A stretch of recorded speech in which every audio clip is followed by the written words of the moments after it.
Nokia wasn't always about phones. The company started in 1865 as a paper mill in Finland. Over time, it evolved into a conglomerate with interests in rubber, cables, and eventually electronics. By the 1990s, Nokia became a pioneer in mobile communications. Their phones were durable, user-friendly, and iconic. People loved them. The Nokia ringtone became a global sound. By 2005, they sold over 250 million devices a year, and it seemed like nothing could stop them. But behind the success, cracks were beginning to form. In 2007, Apple released the iPhone, a device that combined a phone, an internet browser, and a music player in one sleek touchscreen design. At first, Nokia executives laughed. They believed consumers would never accept a phone without physical buttons. At the same time, Google introduced Android, a flexible operating system that allowed multiple phone manufacturers to compete on equal footing.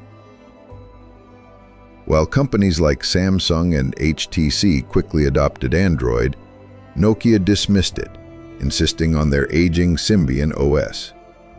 Their refusal to adapt became a fatal flaw.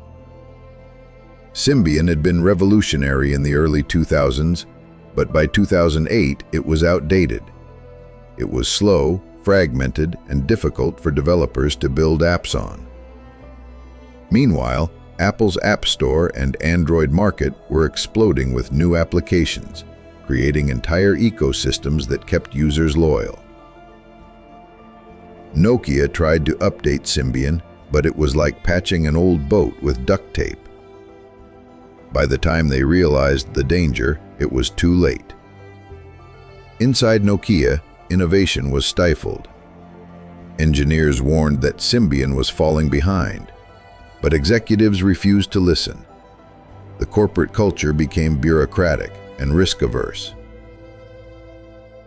Former employees revealed that managers feared losing their jobs if they pushed too hard for change. The result was paralysis. Nokia had the talent, the resources, and even prototypes of touchscreen smartphones years before the iPhone, but fear of failure kept them from launching bold ideas. In 2011, Nokia's new CEO, Stephen Elop, announced a partnership with Microsoft. Nokia would abandon Symbian and adopt Windows Phone as its main operating system. On paper, it sounded promising. Microsoft's software expertise combined with Nokia's hardware legacy. But in practice, it was a disaster. Windows Phone was late to the market, lacked apps, and failed to attract consumers. Developers avoided the platform, and sales plummeted further. By 2013, Nokia's mobile division was bleeding money. That same year, Microsoft acquired Nokia's phone business for several. Nokia's downfall wasn't about technology alone. It was about mindset. They underestimated how quickly consumer behavior could change. They overestimated the loyalty of their customers. And most importantly, they ignored innovation out of fear.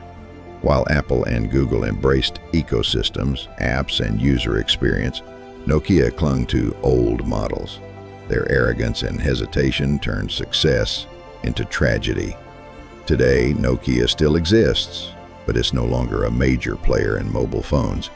Instead, the company focuses on telecommunications infrastructure, building networks like 5G. But their story remains a powerful lesson. In technology, no empire is too big to fall. A single wrong decision can erase decades of success. The story of Nokia's fall is not just about a company. It's about innovation, courage, and the dangers of complacency. For businesses, it's a reminder: never underestimate disruption.